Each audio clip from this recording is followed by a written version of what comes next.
morning, Osaka. Good morning, EdCon, and everyone who came here. Thank you very much. And we will briefly talk about our experience during EthTokyo and also about our project.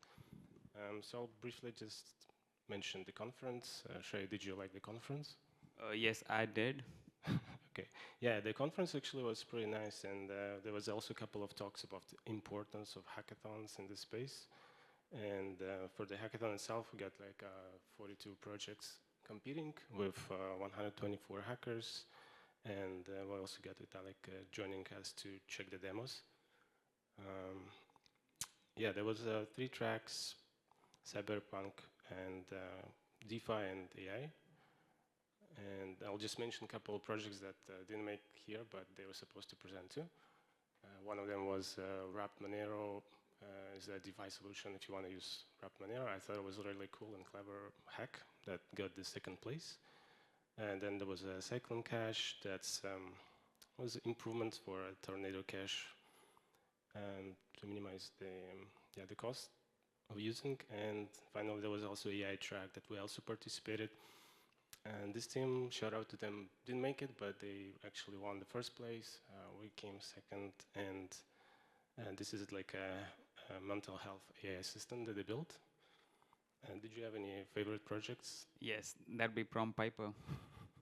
Okay, so yeah, we also were competing in the AI track, and our project is about the prompt compression.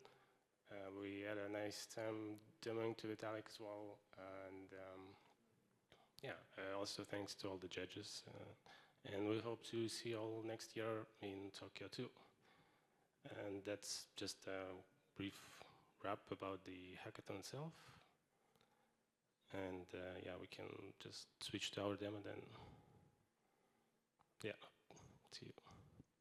Yes, prior to us jumping to the demo, I'll just quickly walk you through who we are. So we are Prom Piper. And what we have built is we have essentially built a CLI tool that would help you compress your prompts so that your context window, you can use that fully.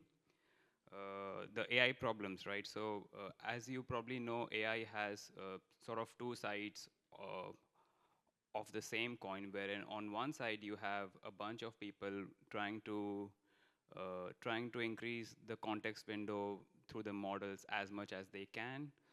On the second side, you have folks who are trying to optimize the prompts itself. So we fall on the second side, wherein we are trying to optimize the prompts so that you can take so you can fully utilize the context window that you get.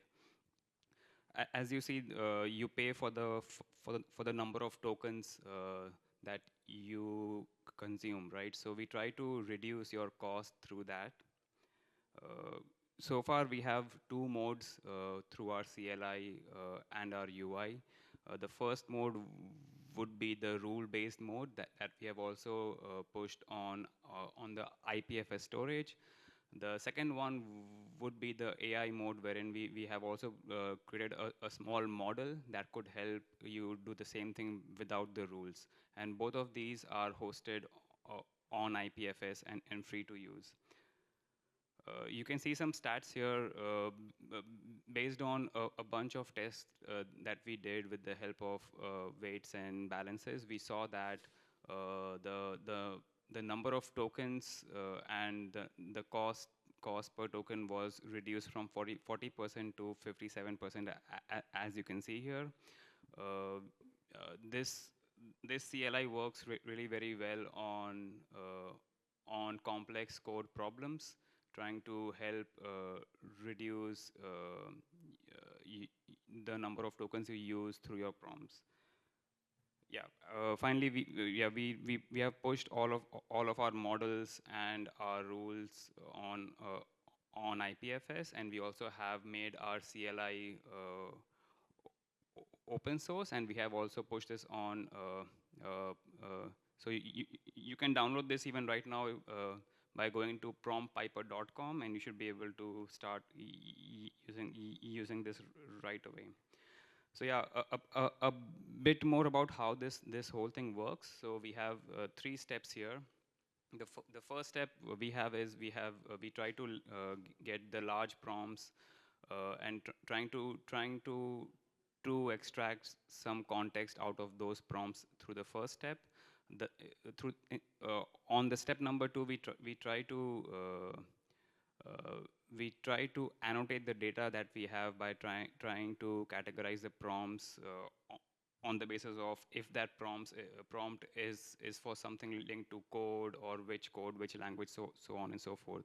And finally, we have the trained model which we have built through that. Yeah, jumping to the demo right now. Go ahead. Yeah. So I'll show you two ways to use Prompt Piper. One is through interactive tool, like a CLI that we have. Let me check. So yeah, we have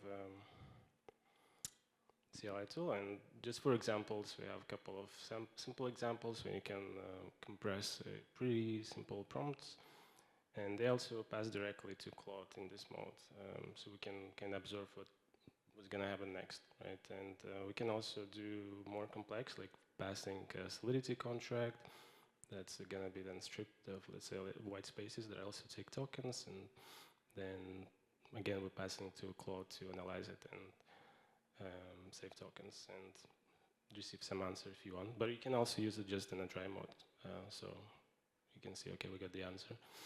And then we go back to Prompt Piper and let's say check the stats. Okay, so we save some tokens, great.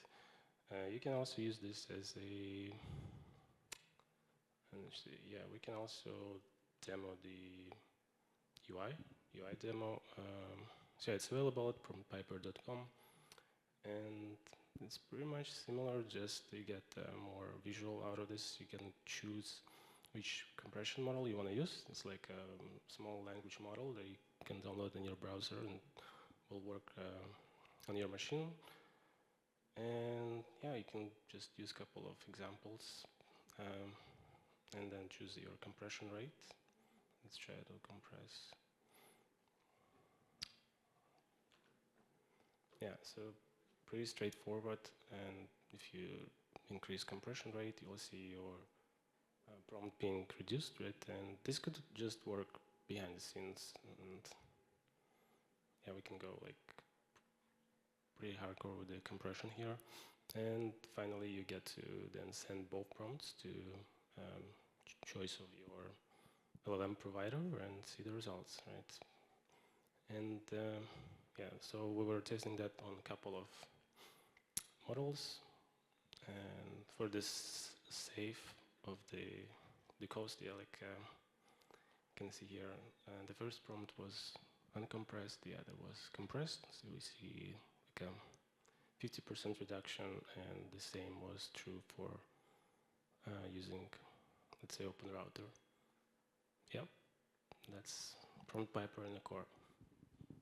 Yep, so please do visit promptpiper.com, and yeah, would be happy to have any feedback after this. Thank you so much.